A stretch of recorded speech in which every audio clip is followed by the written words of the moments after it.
1963, Derinkuyu, a local resident in central Turkey, began renovating his home, an ordinary dwelling amidst Cappadocia's distinctive geological formations, where the wind-carved landscape of honeycombed hills and towering sentinel rock formations stretches towards the horizon like an ancient sentinel. He tore down a wall in his basement, exposing a dark, cool passage leading into the earth, its entrance camouflaged to blend seamlessly with the surrounding stonework. The dusty air was thick with the scent of damp stone, and the faint whisper of centuries past seemed to seep from the very walls themselves, carrying the whispers of countless generations who had walked the same narrow passageways. What he found was not a mere cellar, but the entrance to an entire city hidden for millennia, its existence a testament to the ingenuity and toil of the people who built it. Early estimates suggest it could house up to 20,000 people, possibly even 50,000, along with their animals and all their supplies, a self-sustaining network of caverns and tunnels that would have provided a sanctuary from the unforgiving world above. The sheer scale of the complex was awe-inspiring, a labyrinthine maze of narrow tunnels and expansive chambers that seemed to stretch on forever, each one a marvel of ancient engineering. The vast underground complex stretched an astonishing 85 meters deep, its sheer scale a testament to the ingenuity and toil of the people who built it. As visitors walk through the narrow passages, the sound of dripping water echoes through the caverns, a constant reminder of the immense task that lay before those who crafted this subterranean world. The air is cool and damp, with a faint hint of minerals, and the walls seem to absorb the faint light that filters down from above, creating an eerie, otherworldly ambience. When the site was officially opened to visitors in 1969, only 10% of its immense sprawl became accessible, leaving much to the imagination, and sparking the curiosity of historians and archaeologists who seek to unravel the mysteries of this ancient city. As they delve deeper into the complex, the visitor is struck by the sheer variety of architectural styles and techniques employed by the builders, from the rough-hewn stone of the earliest levels to the more refined, almost ornate carvings that adorn the walls of the upper chambers. Above ground, the modern town of Derinkuyu thrives, largely oblivious to the silent metropolis beneath its streets, its residents going about their daily lives, unaware of the ancient city that lies hidden beneath their feet. The official story claims various ancient peoples, primarily Byzantine Christians, expanded this subterranean refuge over millennia, using it as a sanctuary during waves of invasion and persecution across Anatolia, a place of safety and solace where they could escape the dangers that lurked above. Yet, despite the vast dimensions of the complex and the intricate planning involved, no clear record exists of who designed and carved its earliest, deepest levels. These ghost builders left no name. They sealed it, and they never explained why. The absence of a clear authorship only deepens the mystery, leaving us to ponder the motivations behind this monumental undertaking, and to wonder what secrets remain hidden in the darkness, waiting to be uncovered. But here's what they didn't tell you. Derinkuyu was not merely a large cave, but a masterfully engineered city, constructed with primitive tools that would put even the most skilled modern craftsmen to shame. The sheer scale and precision of the excavation process is a testament to the ingenuity of the people who built it. Over 50 ventilation shafts pierce the earth, ensuring consistent air circulation down to the lowest levels, a feat that would be impressive even in modern times. These shafts were often adorned with intricate stone carvings and ornate facades, a subtle touch that belies the brutal conditions of the construction process. The main shaft descends an impressive 55 meters, acting as a crucial air chimney that drew in fresh air and swept away stale air, creating a breathable environment deep beneath the Earth's surface. As you stand at the entrance of the main shaft, the sound of gentle breeze is almost palpable, a testament to the design's efficacy. These shafts also functioned as wells, providing a vital water supply that could be cut off from the surface during a siege, a clever design element that would have given the inhabitants a critical advantage in times of need. The constant flow of water would have also helped to regulate the temperature, keeping the underground city relatively cool during the sweltering summer months.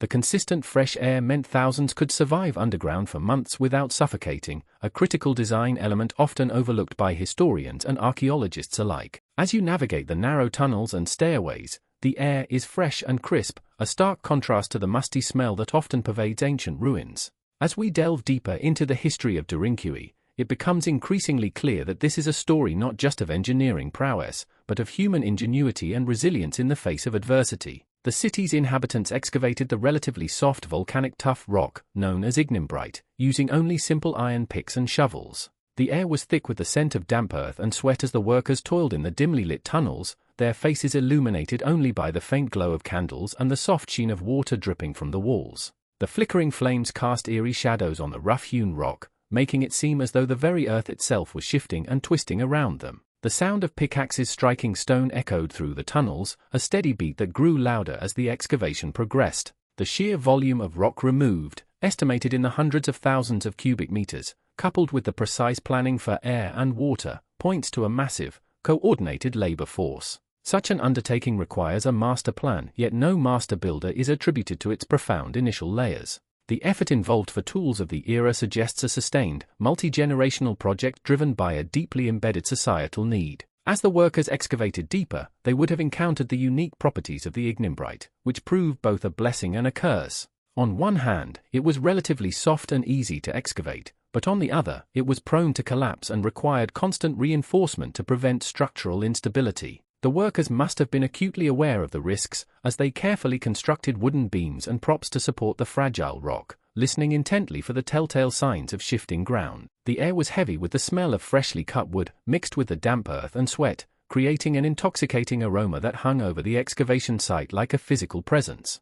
Look closer at the architecture. Derinkuyu was a fortress designed for long-term siege. Passages are deliberately narrow, often no wider than a single person, forcing any invader to advance single file, making them vulnerable to defenders lurking in the dark. The walls, crafted from the same ignimbrite, were a masterclass in acoustic design, with the sound of footsteps and voices echoing through the narrow corridors like a chorus of whispers. As one navigates the labyrinthine tunnels, the sound of dripping water and the faint scent of damp earth rise from the stone, transporting visitors to a world untouched by time. Strategic ambushes could be sprung from hidden recesses along the winding tunnels, where defenders could lie in wait, hidden behind cleverly designed screens and concealments. These screens, often fashioned from the same ignimbrite as the walls, blended seamlessly into the surrounding architecture, allowing defenders to remain undetected until the perfect moment to strike. Hidden entrances, expertly camouflaged, dotted the surface, rendering the city almost invisible to attacking armies in the sunlit world above. Defenders used observation holes, allowing them to track invaders without exposure, their eyes peering out from the darkness like ghosts in the machine.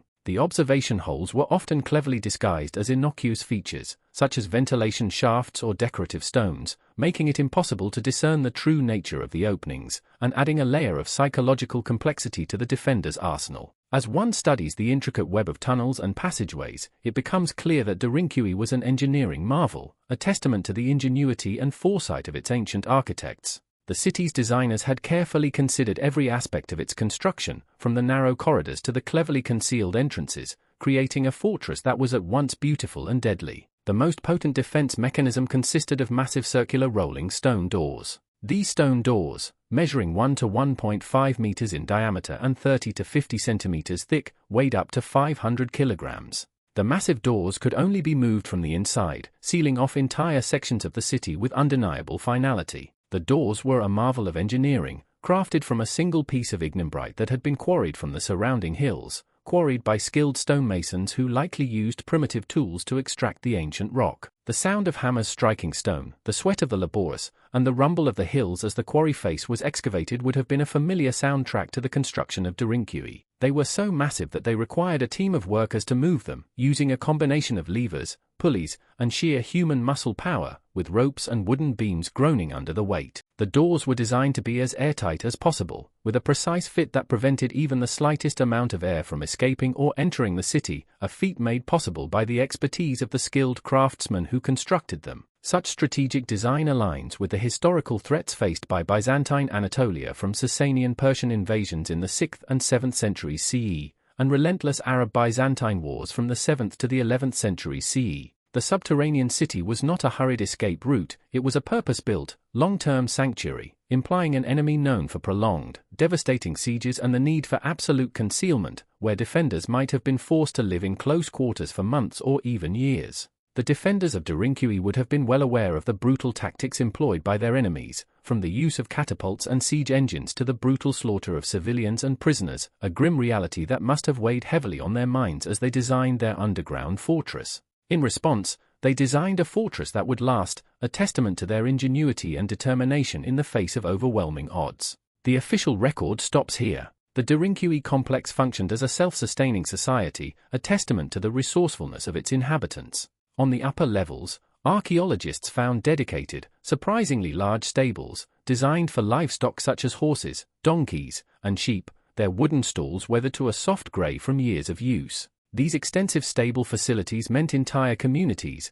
complete with their essential animals, could shelter for extended periods without risking their food supply or means of transport. The stables also reveal a deep understanding of animal husbandry, with careful attention to the needs of each species. The donkey stalls, for instance, feature large feeding troughs and easy access to the upper levels for regular cleaning and maintenance. The stable's stone floors, polished smooth by generations of hooves, told the story of countless nights spent huddled together for warmth and comfort. As you walk among the stalls, the musty scent of aged hay and the faint tang of animal sweat transport you back to a time when these subterranean spaces were alive with the sounds of bleating, whinnying, and the rustle of hay. Wineries and oil presses, evidenced by large stone presses carved into the rock, suggest the inhabitants processed grapes and olives underground, turning raw produce into storable goods. Some of the presses bear the marks of frequent use, their worn surfaces a testament to the industry of the people who worked beneath the earth. The press's intricate mechanisms, crafted from local limestone and cedarwood, demonstrate a mastery of mechanical engineering that belies the primitive reputation often associated with ancient societies. Kitchens with hearths provided cooking facilities, carefully ventilated to prevent smoke buildup, and the remains of cooking vessels and utensils reveal a diet rich in olive oil, bread, and wine. The kitchen's central hearth, where fires burn day and night, would have been a hub of activity, with the aroma of roasting meats and baking bread wafting through the complex, enticing the inhabitants to gather round and share in the warmth and camaraderie of communal meals. Vast storage rooms held food and pottery, some large enough to hold months or even years of provisions, and the sheer scale of the complex's storage capacity speaks to the foresight of its designers. They had planned for a long-term occupation, with enough supplies to sustain thousands for years to come. On the second level, a cruciform-plan church offered a place of worship, demonstrating the continuation of religious practice even in dire circumstances. Its frescoed walls a vivid testament to the faith of the people who built and worshipped there. The church's apse, adorned with a stunning mosaic of Christ Pantocrator, would have been a beacon of hope and solace for the inhabitants, a reminder that even in the depths of the earth, they were not alone. Another vaulted room on the second level contained a unique learning stone, interpreted as a blackboard, indicating the presence of a missionary school for children and adults, where the scriptures and other texts were likely inscribed in chalk. The stone's worn surface, etched with the faint outlines of ancient alphabets, speaks to the importance of literacy and education in the lives of the Derinkuyu's inhabitants, a testament to the enduring power of knowledge and wisdom. Even waste management was sophisticated, with deep pits for latrines and carved sewage channels designed to carry waste away from living areas. Critical for hygiene among thousands confined underground, the stench of human waste would have been overwhelming, and the careful design of these systems speaks to the inhabitants' concern for public health. The intricate network of pipes and channels, expertly crafted from local stone and clay, would have been a marvel of engineering in its time, a testament to the resourcefulness and ingenuity of the people who built Derinkuyu. The elaborate infrastructure created a complete, functioning city. Not merely a bunker, its level of social organization and long-term planning suggests a sustained culture of subterranean living,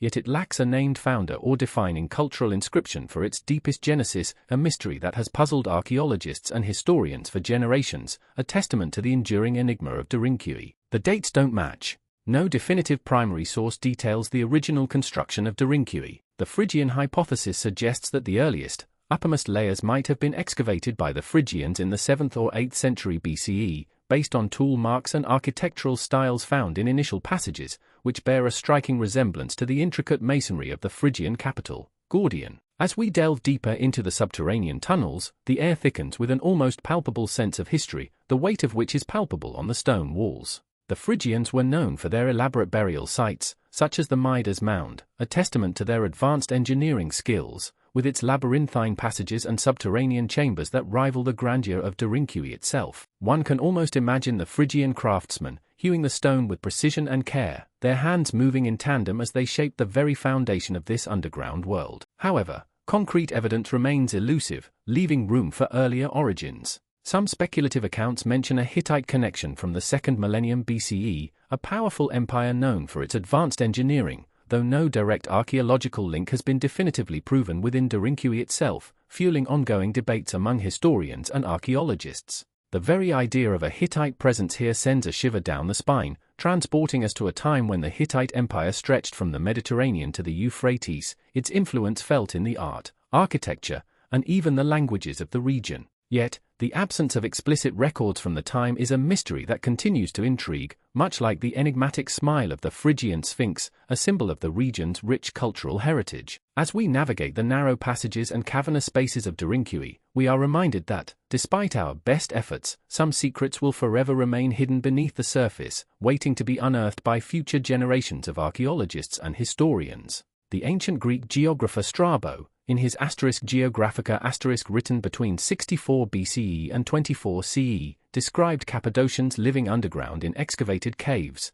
confirming the deep antiquity of such practices in the region. As Strabo walked through the labyrinthine tunnels, he would have seen the soft glow of torches casting flickering shadows on the damp stone walls, the air thick with the scent of damp earth and the distant hum of the city above. Strabo's accounts paint a vivid picture of a sophisticated urban network, where subterranean dwellings were not only a means of survival but also a testament to the ingenuity of the people who built them. The narrow passageways, with their precision-cut stone blocks and expertly laid foundations, would have been a marvel to the ancient Greeks, who were familiar with the concept of underground cities but had never seen anything on this scale before. This earliest documentation confirms that subterranean living was already a well-established tradition over 2 millennia ago, a fact that is both astonishing and humbling. The realization that these early civilizations were capable of building such complex structures, often without the aid of modern technology, is a reminder of the incredible achievements of our ancestors. The most extensive expansion of the city, especially its deeper levels, occurred under early Byzantine Christians from the 6th to 10th centuries CE,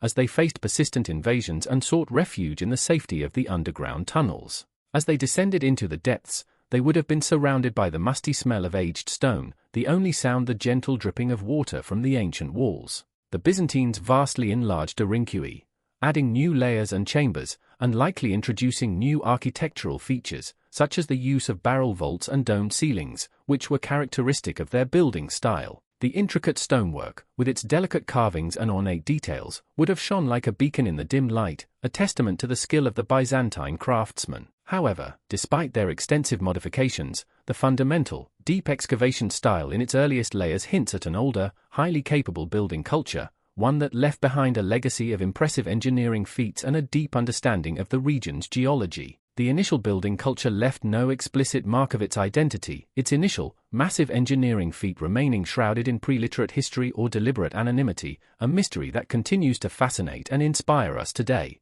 But the evidence tells a different story. Derinkuyu is not an isolated wonder. It is one of over 200 known underground cities in the Cappadocia region, with at least 36 being multilevel and extensive, carved into the soft, layered limestone like a subterranean tapestry. The region's unique geology, featuring towering volcanic cones and honeycombed hills, provided the perfect canvas for the ancient inhabitants to create their hidden world. The rust-red hues of the rock formation seem to glow with an otherworldly light, as if infused with the secrets of the past. An 8-kilometer tunnel famously connects Derinkuyu to another major underground city, Makli, showcasing an unparalleled subterranean network of extraordinary scale, a testament to the sophisticated engineering skills of its builders. The intricate subterranean system endured for millennia, a testament to its builders' foresight and a remarkable example of the symbiotic relationship between the people and their environment. Local Christian populations used the numerous cities as refuges from Mongol incursions in the 13th and 14th centuries CE, fleeing to the safety of the underground world, where they could hide from the marauding hordes and preserve their faith. They continued to seek sanctuary from Ottoman persecution until the forced Greek-Turkish population exchange in 1923, when its last inhabitants were compelled to emigrate, finally emptying the ancient rock-hewn homes and silencing the whispering voices of the past. As the last echoes of footsteps faded into the darkness, the subterranean cities remained, a testament to the ingenuity and resilience of those who carved their lives into the stone, leaving behind a world of whispers, shadows, and secrets. Such a vast, interconnected, and enduring system of hidden cities across an entire region points to a deeply ingrained, generations-long cultural response to existential threats. The sheer volume of the underground world, spanning countless cubic meters of excavated rock, makes the absence of its founding architects even more pronounced. It's as if the very earth itself had swallowed their secrets, leaving behind only whispers of their ingenuity. The scope of this hidden civilization demands an explanation that goes beyond simple self-preservation, a testament to the unyielding spirit of the people who created it. Who initiated such an immense regional undertaking? Was it a single visionary leader, or a collective effort born from the shared experiences and fears of the community? The eerie silence that pervades the abandoned tunnels, interrupted only by the faint echoes of dripping water, serves as a poignant reminder of the mysteries that lie hidden beneath our feet. The air is heavy with the scent of damp earth, and the darkness is almost palpable, yet it's in these very shadows that the secrets of Derinkuyu's past await discovery. Today, Derinkuyu is a marvel of human ingenuity and resilience, a testament to the enduring power of human creativity and perseverance. The Turkish Ministry of Culture and Tourism oversees its preservation and continued archaeological surveys, carefully excavating and restoring the hidden passages and chambers to their former glory. Academic works, such as Robert G. Ousterhout's Cappadocia, provide critical context, yet much remains unwritten, hidden behind the dust and debris of centuries. Visitors walk through illuminated passages, marveling at the ingenuity of ancient builders, their footsteps echoing off the smooth stone walls as they navigate the narrow tunnels and cavernous chambers. But only 10% of its vastness is accessible to the public, leaving the remaining 90% to lie in silent darkness, its deepest secret still held tight by the earth, waiting to be unearthed by future generations of archaeologists and historians. As the soft glow of the light fixtures casts an ethereal ambience, it's hard not to imagine the countless footsteps that once echoed through these passages, the whispers of ancient voices, and the faint scent of torch smoke that wafted through the air. The very thought sends shivers down the spine, a testament to the enduring power of human imagination and the secrets that lie hidden beneath our feet.